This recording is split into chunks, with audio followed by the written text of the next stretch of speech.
warahmatullahi wabarakatuh. Perkenalkan, kami dari kelompok 8. Kami akan membacakan proyek kami, yaitu judulnya Analisis dan Perancangan Aplikasi Pemodelan Kebutuhan Perangkat Lunak Menggunakan Metode Prototyping. Nah, dari kelompok kami ini ada Muhammad Sibro, ada saya Azmi Mubarak Asripat, lalu ada Rizaludin Pahlevi Utomo, dan terakhir ada Zainul Janariandana. Oke, kita langsung mulai aja slide-nya. Saya akan membacakan slide pertama, yaitu prinsip pengembangan sebuah perangkat lunak terbagi menjadi dua, yaitu untuk tujuan pendidikan dan untuk tujuan industri. Mills 1980. Terdapat perbedaan yang mendasar dari kedua prinsip tersebut jika dilihat dari segi pengalaman, level usia, kemampuan maupun latar belakang. Khusus untuk tujuan pendidikan perangkat lunak, sudah seharusnya seorang pengembang memiliki kemampuan yang meliputi semua tahapan. Kutip dari Subiakto, Kamalrudin, Sidek, dan S. Ahmad 2014. Next.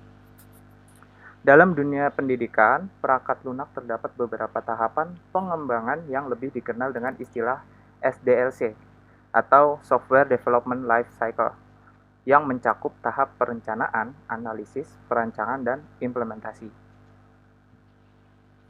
Pemodelan kebutuhan perangkat lunak yang dilakukan terbagi menjadi dua jenis, yakni pemodelan terstruktur dan pemodelan berorientasi objek. Perbedaan mendasar dari pemodelan tersebut dapat dilihat dari perangkat lunak yang dibangun. Nah, pemodelan terstruktur itu digunakan untuk perangkat lunak yang menggunakan modul-modul. Sedangkan pemodelan berorientasi objek didasarkan pada kelas dan objek yang ada pada sebuah perangkat lunak. Nah, untuk berikutnya akan dijelaskan oleh Zainul Janariandana.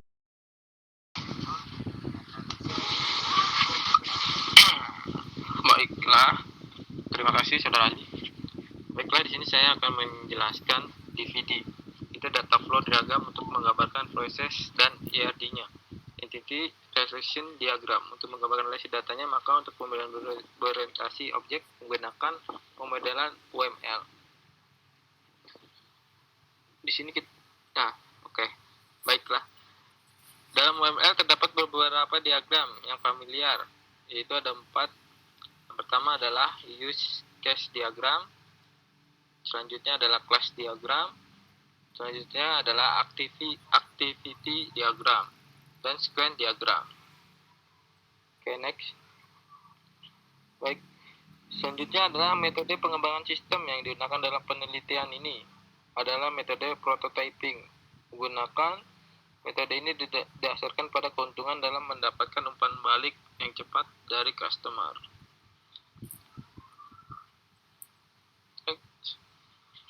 Selanjutnya adalah analisis dan perancangan. Tahapan analisis dilakukan dalam rangkaian memodelkan masalah yang dijelaskan sebelumnya. Analisis yang dilakukan adalah analisis berorientasi objek menggunakan diagram dalam UML, seperti diagram use case, diagram kelas, dan diagram aktivitas. Oke, selanjutnya arsitektur aplikasi. Pada gambar kedua, pada gambar di samping menunjukkan arsitektur aplikasi yang terdiri dari 3 bagian, yaitu pertama, bagian memahami fungsi sintak UML, yang kedua, pemodelan dengan UML, yang terakhir adalah studi kasusnya apa, gimana kita mendalami studi kasusnya. Oke, selanjutnya akan dilanjutkan oleh saudara Sibro. Baik, terima kasih saudara Jai. Di sini saya akan menjelaskan gambar diagram use case, yaitu dari fungsionalitas aplikasi yang digambarkan dengan diagram use case seperti gambar tersebut. Nah, satu aktor yakni pengguna dan 4 use case inti yakni memahami sintak UML, membuat diagram UML, memahami studi kasus dan menyelesaikannya, serta mencetak hasil diagram. Untuk membuat diagram UML dapat di-extend menjadi beberapa diagram yang ada dalam UML, seperti diagram use case, diagram kelas, diagram sekuensi, dan diagram lainnya. Nah, untuk diagram kelas seperti gambar berikut. Nah, penggambaran jenis objek dan hubungannya dapat digambarkan dengan diagram kelas. Diagram kelas aplikasi yang akan dibangun terdapat 7 kelas utama, yakni pengguna, kelas use case, kelas sequence, kelas class, kelas prioritas, kelas boundary, dan kelas deskripsi. Nah, untuk analisis dan perancangan, untuk bagian perancangan ini membahas tentang perancangan sistem yang akan dibangun.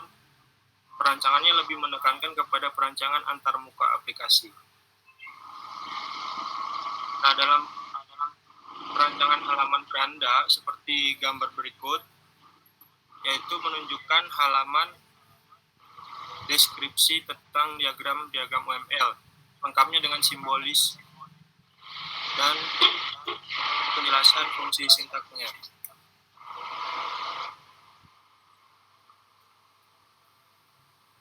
Nah, untuk perancangan halaman diagram UML, terdapat drop-down menu yang terdiri dari beberapa diagram. Di antaranya adalah diagram use case, kelas, diagram activity, dan diagram sequence. Dalam menu ini disesuaikan dengan diagram yang dibangun, misalnya untuk pembuatan diagram kelas.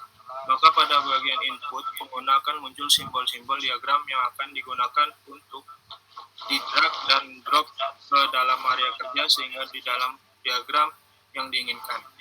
Terus selanjutnya akan dijelaskan oleh teman kita, yaitu Rijal Falevi Utomo.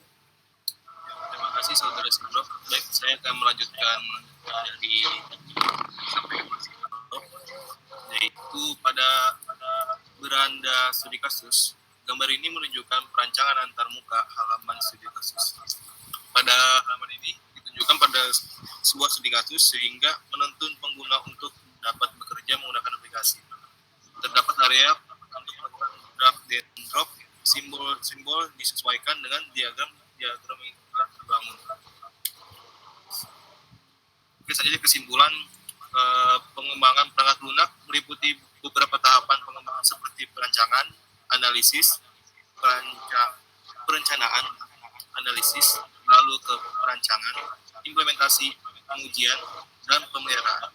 Khususnya dalam tahap analisis dilakukan pemodelan kebutuhan baik terstruktur maupun pemodelan berorientasi objek.